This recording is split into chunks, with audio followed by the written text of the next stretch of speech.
Bible introduce ಕಾವಾలంటే ఎవరు కారణము? ನಮ್ಮ ಭಾರತ ದೇಶಕ್ಕೆ ಬೈಬಲ್ ಬರಬೇಕಂತಂದ್ರೆ ಯಾವ್ದೇ ಕಾರಣ? ವಿಲಿಯಂ ಕೇರಿ ಏನು ಸಂಪಾದಿంచుకున్నాడు? ವಿಲಿಯಂ ಕೇರಿ ಆತನ ಏನು ಸಂಪಾದನೆ ಮಾಡ್ಕೊಂಡನು? ತನ್ನ ಭಾರ್ಯను పోగొట్టుకున్నాడు, ತನ್ನ ಹೆಂಡತಿಯನ್ನು ಕಳ್ಕೊಂಡನು, ತನ್ನ ಬಿಡ್ಡలను పోగొట్టుకున్నాడు, ತನ್ನ ಮಗನನ್ನು ಕಳ್ಕೊಂಡನು. ಈ రోజు మనకు అన్ని కావాలంటే మనము ಇವತ್ತು ನಮಗೆ ಎಲ್ಲಾ ಬೇಕಂತೀವಿ. మనము కొద్దిగా ఏమైనా పోగొట్టుకుంటే దేవుని మనం మర్చిపోతాం ప్రియులారా. ನಾವು ಸ್ವಲ್ಪ ಏನಾದ್ರೂ ಕಳ್ಕೊಂಡ್ ಬಿಟ್ರೆ ನಾವು ಕರ್ತನೆ ಮರ್ತು ಬಿಡ್ತೀವಿ. ఏదైనా మనం లాస్ అయితే దేవుని మర్చిపోతాం మనము. ನಾವೇನಾದ್ರೂ ಕಳ್ಕೊಂಡ್ರೆ ಕರ್ತನೆ ಮರ್ತು ಬಿಡ್ತೀವಿ. విలియం కేరి తన కొడుకును పాతి పెట్టుకున్నాడు.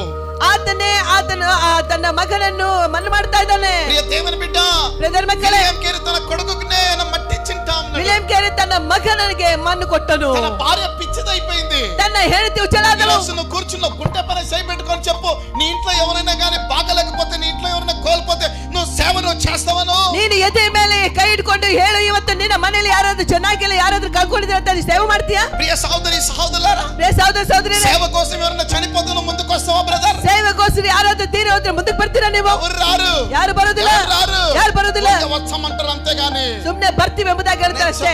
విని జాగ్రత్తగా ನಾನು ಹೇಳೋದು ಚೆನ್ನಾಗಿ ಕೇಳಿ.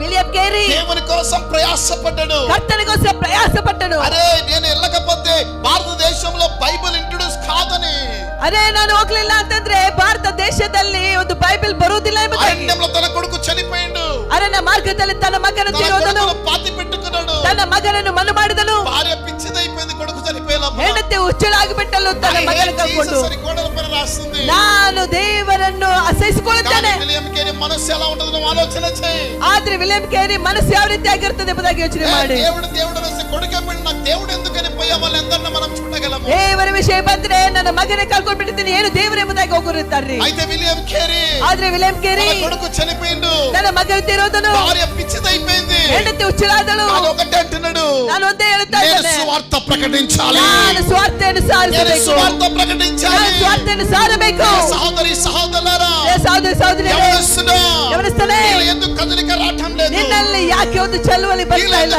మార్పు రావటం లేదు, ನಿನ್ನಲ್ಲಿ ಯಾಕೆ ಒಂದು ಬದಲಾವಣೆ ಬರ್ತಾ ಇಲ್ಲ, బండబారి ఉంటా ఉన్నావు, ನೀನು ಯಾಕೆ ಇನ್ನು ಬಂಡೆಯಾಗಿದೆ, ఎందుకు నువ్వు సువార్త చెప్పుకోలేకపోతున్నావు, ಯಾಕೆ ನೀನು ಸ್ವಾರ್ಥ ಸಾರುತ್ತಾ ಇಲ್ಲ, ఎందుకు నీకున్న నలుగురు ఆత్మలు దేవుని దగ్గర రావటం లేదు, ಯಾಕೆ ನಿನ್ನ ಮುಖಾಂತರ ಕರ್ತನ ಕಡೆ ಒಂದು ಆತ್ಮಗಳು ಬರ್ತಾ ಇಲ್ಲ, నువ్వు స్వార్థం కోసం నువ్వు బ్రతుకుతా ఉంటున్నావు, ಇವತ್ತು ಒಂದು ಸ್ವಾರ್ಥಪೂರಿತವಾದ ಜೀವನ ಸಾಗಿಸ್ತಾ ಇದೆ, స్వార్థమే నీ జీవితంలో ముందుకు కొనసాగుతుంది, ಸ್ವಾರ್ಥವೇ ನಿನ್ನ ಜೀವನದಲ್ಲಿ ತುಂಬಿಕೊಂಡಿದೆ. కొడుకు చనిపోయినా కానీ పట్టించుకోలా, ಮಗನ ತೀರಿ ಹೋದನು ಆತನ ಹಿಡ್ಕೊಳ್ಳ, భార్య పిచ్చిదైపోయింది, ಹೆಂಡತಿ ಹುಚ್ಚಳಾದಳು, విలియం కేరి గుండె పగిలిపోయింది, ವಿಲಿಯಂ ಕೇರಿ ಹೃದಯ ಮುರಿದೋಯ್ತು. కానీ తన పట్టుదల వదిలిపెట్టలే. ಆದ್ರೆ ತನ್ನ ಒಂದು ದಿಟ್ಟತನ ಬಿಡಲಿಲ್ಲ. ఈ రోజు నీ చేతిలో బైబిల్ ఉంది, ಇವತ್ತು ನಿನ್ನ ಕೈಯಲ್ಲಿ ದೇವರ ವಾಕ್ಯ ಬೈಬಲ್